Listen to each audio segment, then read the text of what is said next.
Présidente. Bon. Bien, mes chers camarades, je vous apporte le salut fraternel du syndicat national des inspecteurs cadres et administratifs du permis de conduire qui m'a mandaté pour ce congrès.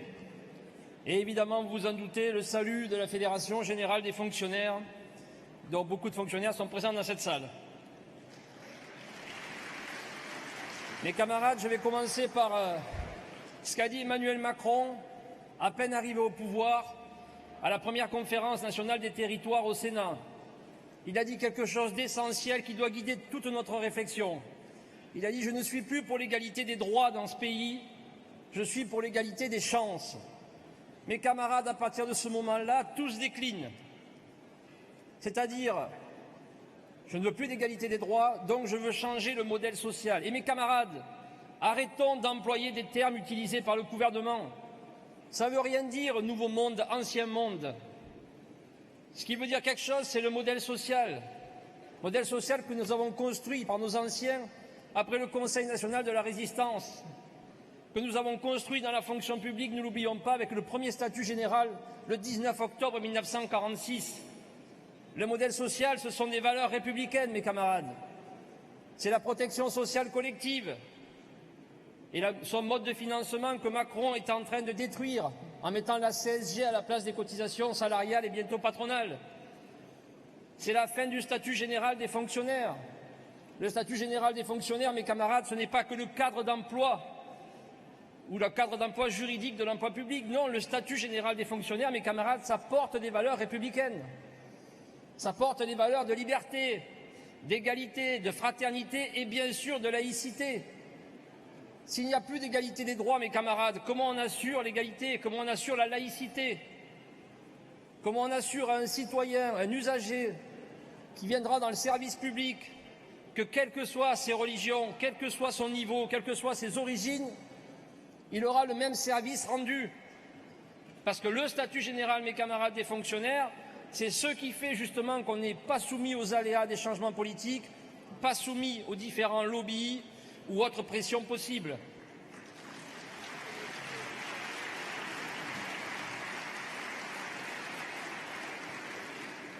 Et le statut général des fonctionnaires, mes camarades, et le service public, c'est ce qui défend aussi la cohésion sociale. Et à ce titre-là, mes camarades, le combat des cheminots est exemplaire. Et le combat que mènent les fonctionnaires également. Car je vous rappelle que nous serons en grève dans les 3 versants de la fonction publique le 22 mai prochain. Ensuite, mes camarades, soyons clairs aussi, et ça ne remet pas en cause la légitimité de tous les secteurs en lutte ou en grève. Mais tout ce qui arrive aujourd'hui dans le secteur privé, mes camarades, se décline automatiquement dans le secteur public. Qui pouvait croire que la loi El Khomri ne toucherait pas les fonctionnaires? C'est ça qui nous a mis le CPA et le CPF, qui nous envoie sur des droits individuels à la place de droits collectifs. Les ordonnances Macron, ce n'est pas que dans les instances représentatives du personnel que ça nous concerne. À la fonction publique, on nous dit demain, on va fusionner le comité technique et le CHSCT. On va déshabiller les droits des commissions administratives paritaires. C'est la même logique. Et mes camarades, le contrat de chantier du privé, c'est ce qu'ils veulent faire dans la fonction publique à la place du statut. Quand le secrétaire d'État Dussopt nous dit que l'exemple pour l'avenir du secteur public, c'est le contrat de mission des militaires. Mes camarades, ça veut dire qu'il n'y a plus de statut de fonctionnaire et qu'on va mettre des camarades sur des contrats à durée déterminée. Et ce sera beaucoup plus facile, croyez-moi, derrière, pour pouvoir privatiser les missions.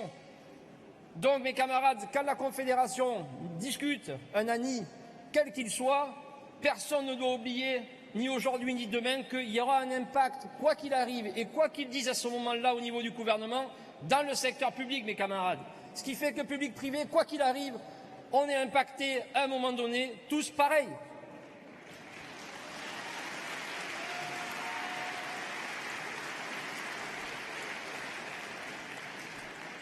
Mes camarades, moi je ne suis pas venu à cette tribune pour polémiquer. Nous avons travaillé avec le bureau confédéral sortant, nous travaillerons avec le nouveau bureau confédéral. Pas une seule fois la Confédération, depuis que je milite, depuis 1992, n'a bougé une seule fois sa ligne sur la défense du service public républicain. Et je suis certain que ça ne changera pas. Parce que mes camarades, le service public républicain, c'est les fondements de notre République et c'est aussi ce qui construit notre organisation avec l'indépendance. Alors, nous avons des combats, nous avons des secteurs qui sont en lutte et en grève. Ça a été dit, les cheminots, les finances publiques dans quelque temps, les fonctionnaires et bien d'autres, Air France, etc.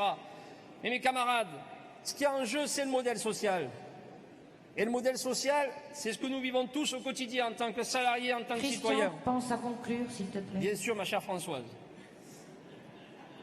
Donc, tout ça nous concerne tous. Le modèle social est le même pour tout le monde. Donc, mes camarades, aujourd'hui, ce qui compte, ce n'est pas ce qu'on pense de Pierre-Paul Jacques. C'est de savoir qu'il y a des salariés, qu'il y a des milliers d'adhérents qui attendent de savoir ce qui va sortir de ce congrès, de ce que va dire Force ouvrière, pour qu'on soit lisible. Et mes camarades, si on veut être lisible, ça veut dire qu'on doit offrir une perspective. Et une perspective, ça veut dire donner un mandat clair au nouveau bureau confédéral, au nouveau secrétaire général pour organiser la lutte, pour que tout le monde, public, privé, on puisse gagner au plus vite. Vive la Confédération Générale du Travail, vive Force ouvrière!